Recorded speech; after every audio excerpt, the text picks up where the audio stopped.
Dad was in the Army and we were going around to all those churches. Man, they are something.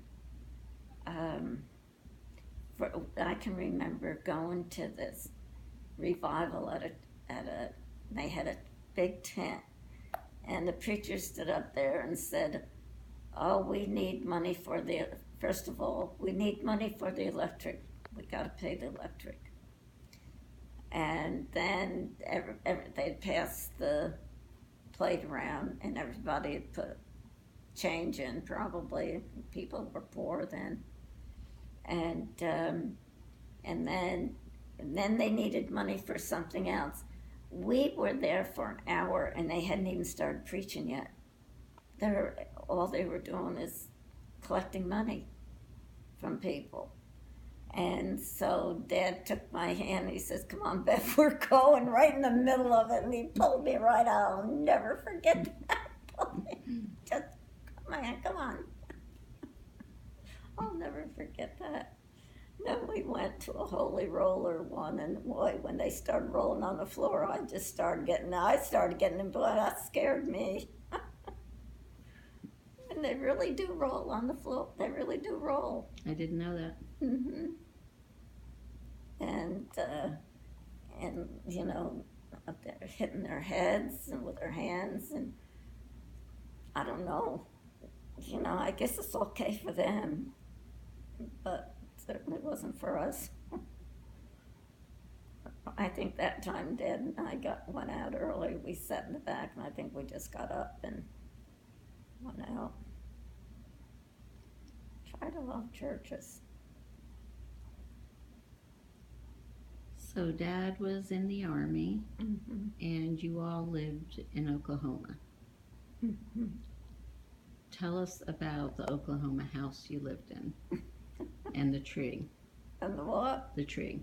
The tree it was a garage, and there was a tree in the middle of the living room. And no, it wasn't in the middle, it was off to the side, but there was a tree in there. And it was a garage, and it was so gross that sludge, you know, those sludge things. Every morning when we got up, there would be sludges on the kitchen floor. Oh, I'd die. And I would put salt on those things while Dad got in the shower. So a tree. Mm-hmm. Was the apartment a dirt floor? It was. Or they no. built a wood floor No, around they it? just had thrown some wood down there to make a floor. I'll tell you, if there's ever been any snakes around or anything, I would have died, because there easily could have been. I mean, that house was just an old garage, and she just needed it for an apartment for the military, and I had a couch on one wall, a bed, then it had a sink and a shower and a stove and a little refrigerator. And that's all that was in that house. I think now, living in that house, I can't.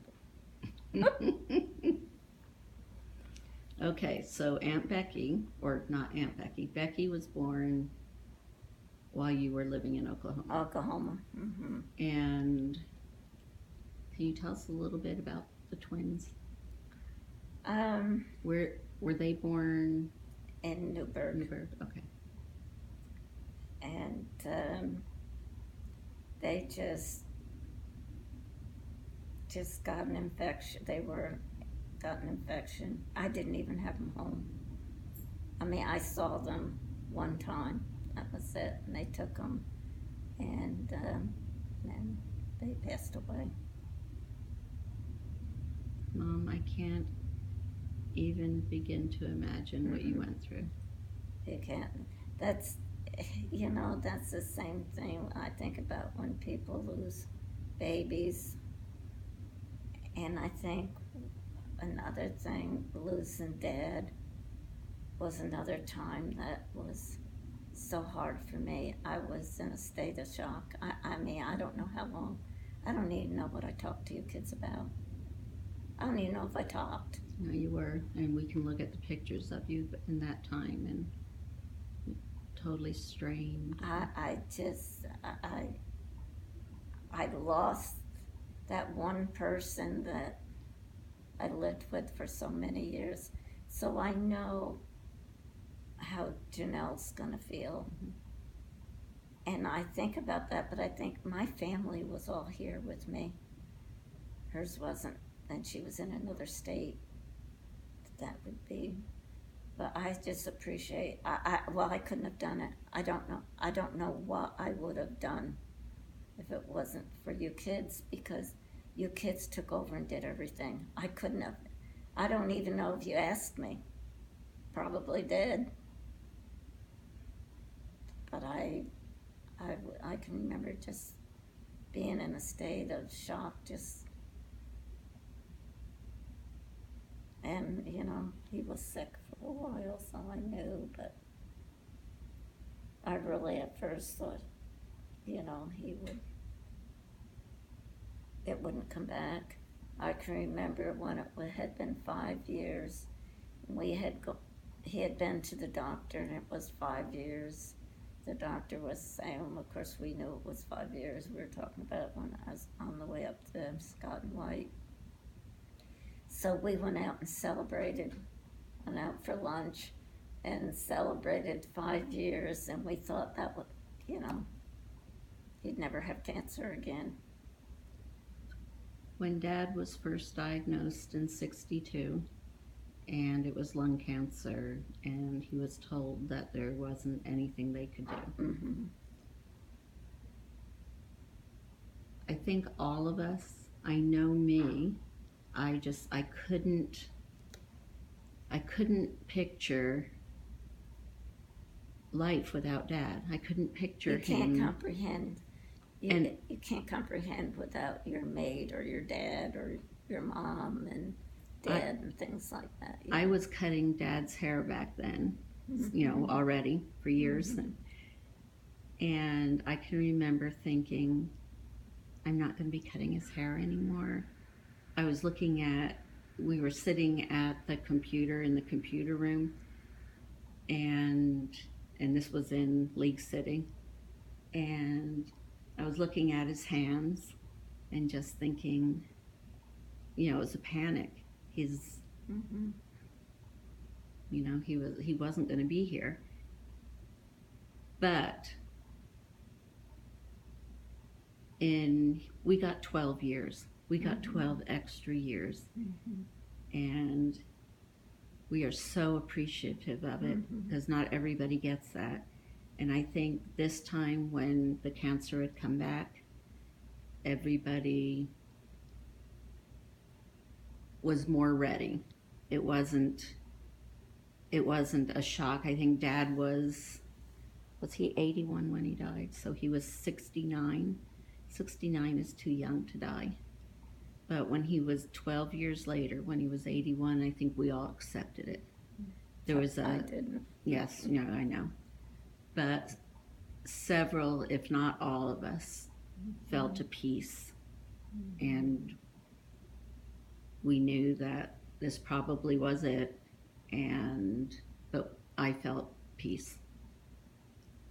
I just kept, Dad and I both kept wanting them to give him the chemo, wanted them to give whatever they could give him to help him. And that's why that doctor really gave him chemo, because he knew before he started, but he said that you two wanted him to live. He wanted to be around, and he gave him that chemo. Dad did not want to leave you. He was so worried about you here without him taking care of you. And we all know that it is our job to take care of you now. I can remember Dad saying, I can't leave her. who's going to take care of her? And I said, we will. We will take care of her. And he said, but it won't be the same. And I said, you're right. Well, I know that he did when he wanted to call.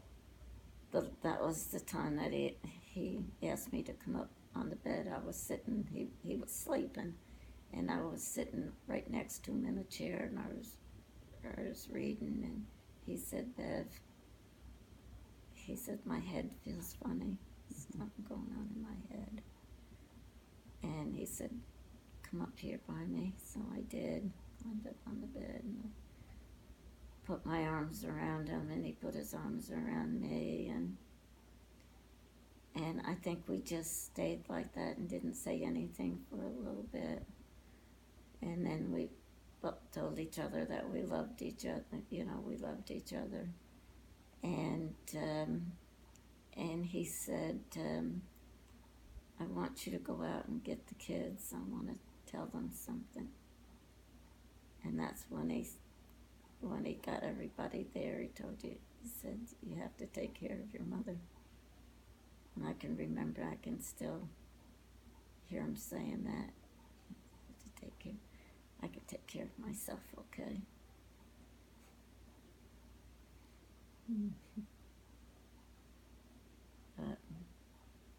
But I know when he built the house had to be done. He at first he says, oh, I can do everything, and I said, no, you can't do that, because he was having other problems too. And I said, no, and he said, yeah, you're right. He said, we'll just get everything done, but I'll do the plumbing and the electrical work. And he did, but he stood out here every day watching those guys, making sure they did everything he wanted done. And when the guys came to put the what do you call that? Insulation. Insulation. And I can remember he was sick. He had a doctor's appointment. We had to go to it. And they were here doing that. And he hurried back.